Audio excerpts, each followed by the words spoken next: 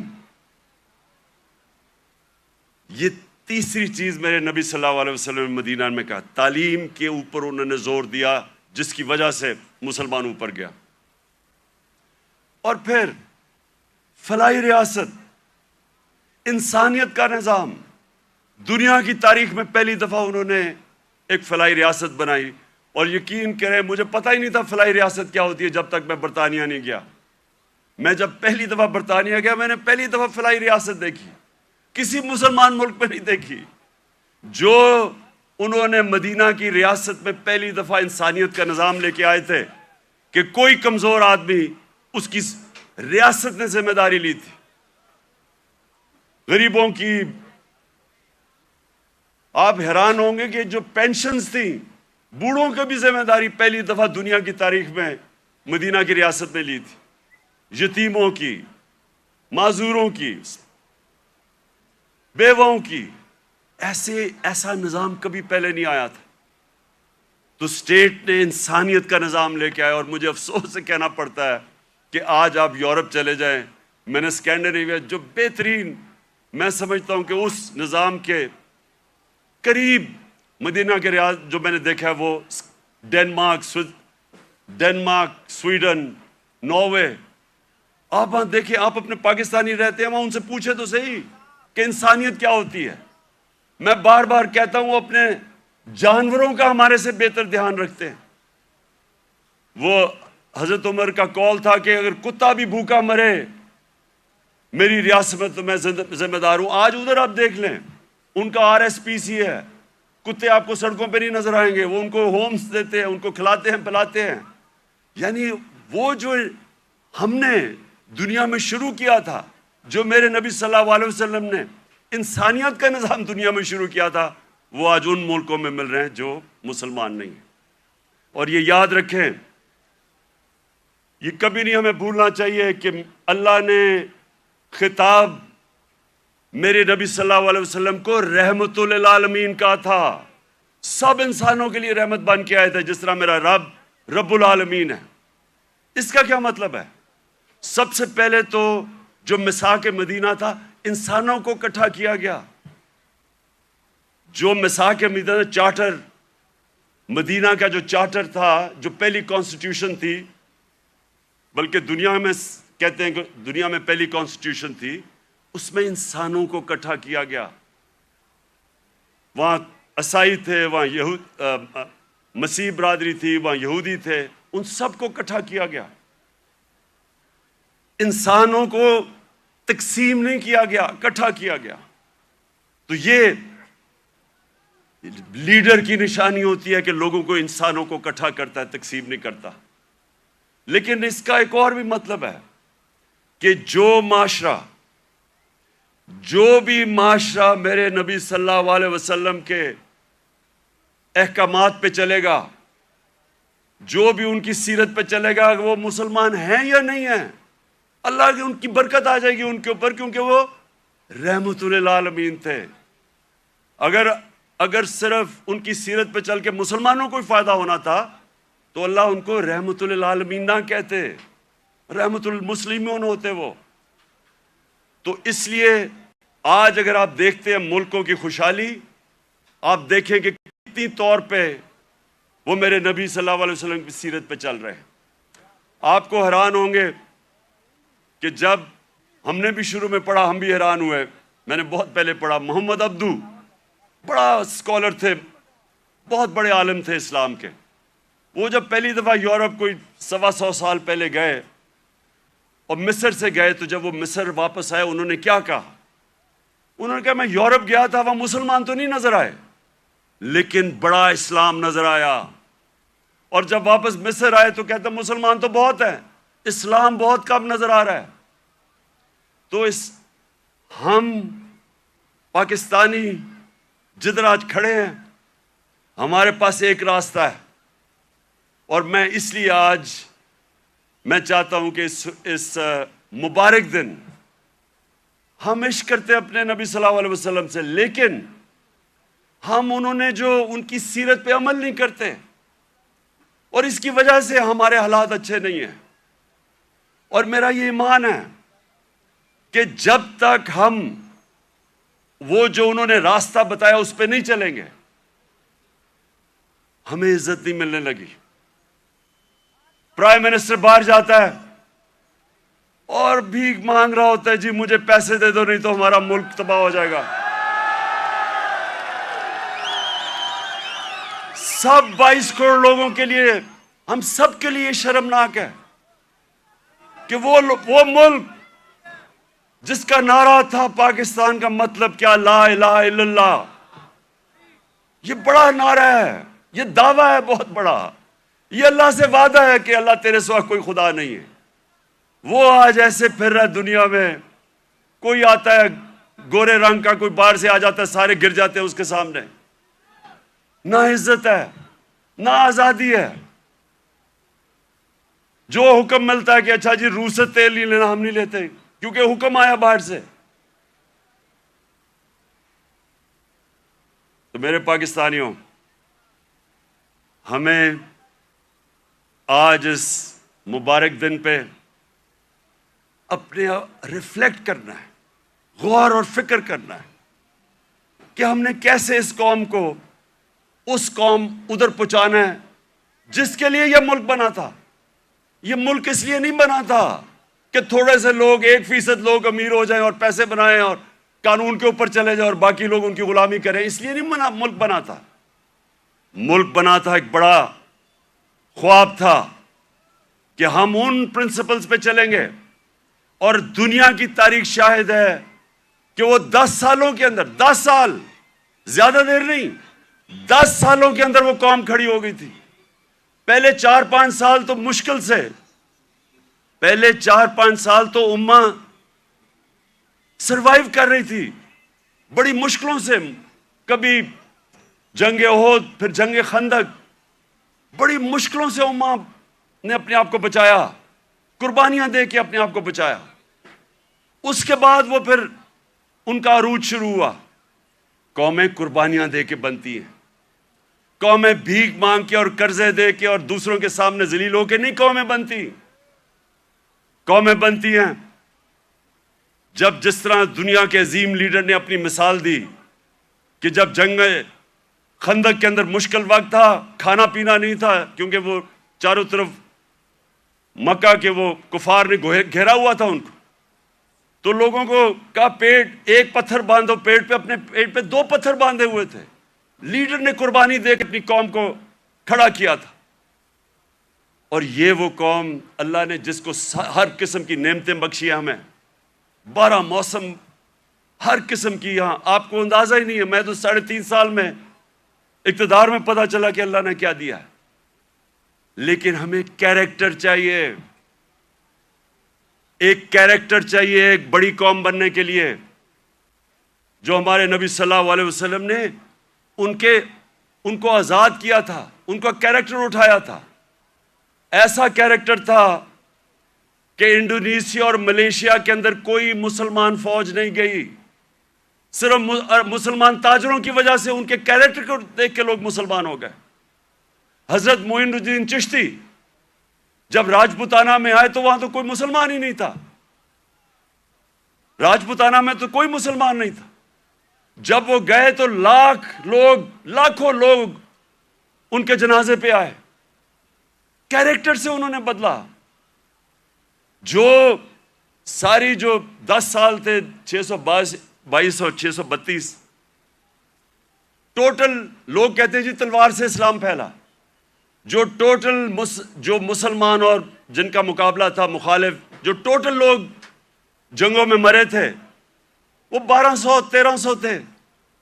1200-1300 10 سال میں لوگ جنگوں میں مرے تھے۔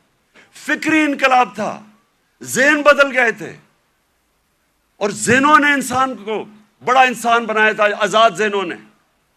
تو آج میں اس لیے یہ بڑا مبارک دن ہے کہ ہم سب کو آج اپنے ملک کو اٹھانے کے لیے اپنا کیریکٹر غور کرنا چاہیے کہ ہم اپنے آپ کو کیسے بدل سکتے ہیں. نبی کی سیرت پہ چلیں. میں نے رحمت للعالمین اتھارٹی بنائی. مقصد اس کا کیا تھا کہ ہمارے بچوں کو سیرت نبی سے ان کا کیریکٹر مضبوط کریں.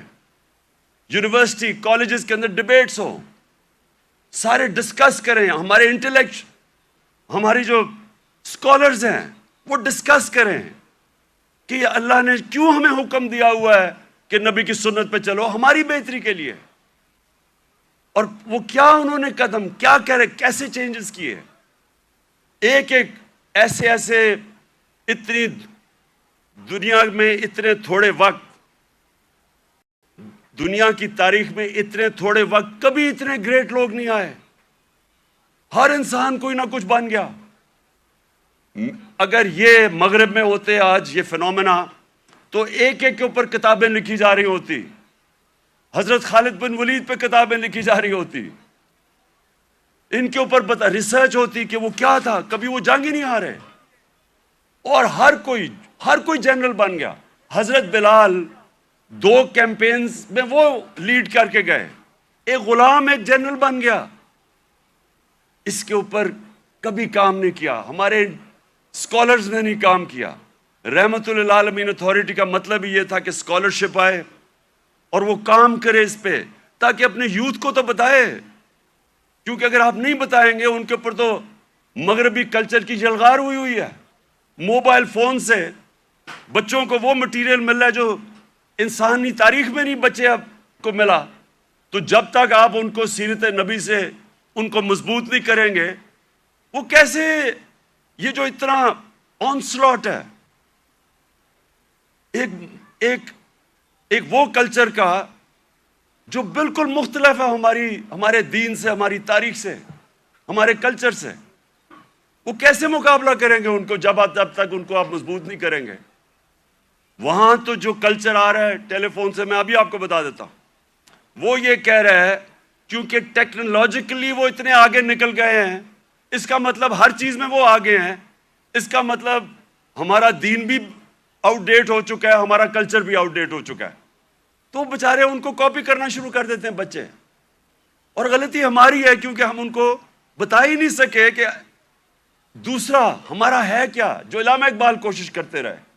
تو یہ رحمت للعالمین اتھارٹی کا مقصد ہی یہ تھا کہ ہم ابھی سے اپنے بچے, کالج اسٹوڈنٹس, یوتھ, ان کو تیار کریں کہ 21ویں صدی میں آپ نے کیسے آپ نے فیس کرنا دنیا کو.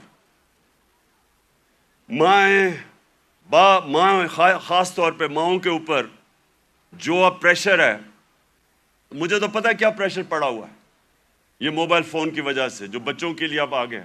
تو اس لیے میں آج اس دن پہ اپنی ساری یوتھ کو کہتا ہوں کہ اگر ابھی تک ہمارے ایجوکیشن سسٹم آپ کو تعلیم نہیں دے سکا جو آپ کو ملنی چاہیے, اور انشاءاللہ ہم جب بھی واپس آئیں گے اور اللہ نے جب کیا تو رحمت للعالمین اتھارٹی کو ریوائیو کریں گے, اسکالرشپ ریوائیو کریں گے, بچوں کو تیار کریں گے. اور میں یہ چاہتا ہوں, دیکھیں آخری بات میری جو آخری بات ہے وہ یہ سن لیں. یہ تو اللہ کا سب سے بڑا تحفہ ہے کہ وہ کسی کو ایمان دیتا ہے یا نہیں دیتا. کوئی کسی کو زبردستی دین میں نہیں لا سکتا. لیکن ہمارا فرض یہ ہے کہ کم از کم ہم اپنی یوتھ اور بچوں کو ان کی فاؤنڈیشن تو بنا دیں, ان کی بنیاد تو رکھ دیں, ان کو بتا تو دیں کہ آپ کا دین, اور خاص طور پہ شروع ہمیشہ سیرت نبی سے کریں, اس کے بعد قرآن کی تعلیم دیں. سیرت نبی ایک ایسی چیز ہے جو میں اپنے آپ سے کہہ رہا ہوں کہ میری تو پہلے مجھے نبی کی سیرت میں نے پڑھی اور سمجھی, ان کی تاریخ, ان کی زندگی, پھر مجھے قرآن کی سمجھ آئی. اس سے پہلے مجھے قرآن کی سمجھ ہی نہیں آتی تھی. تو جب تک مجھے سیرت نہیں پڑھی پھر مجھے سمجھ آنی شروع ہوئی. تو دونوں پڑھانی چاہیے, لیکن ابھی سے ہی ہمیں میں اپنے یوتھ کو اب کہتا ہوں کہ کتابیں پڑھیں, نبی صلی اللہ علیہ وسلم کی زندگی پڑھیں, سمجھیں کہ وہ دنیا میں کیا ہوا تھا. کبھی دنیا کی تاریخ میں ایسا فنومنا نہیں آیا, اور اس کے بعد جو پھر اللہ آپ کو ہدایت کرتا ہے نہیں وہ آپ کی قسمت ہے، لیکن کم از کم اس سے آپ تیار ہو جائیں گے دنیا 21ویں صدی کا مقابلہ کرنے کے لیے. بہت بہت شکریہ.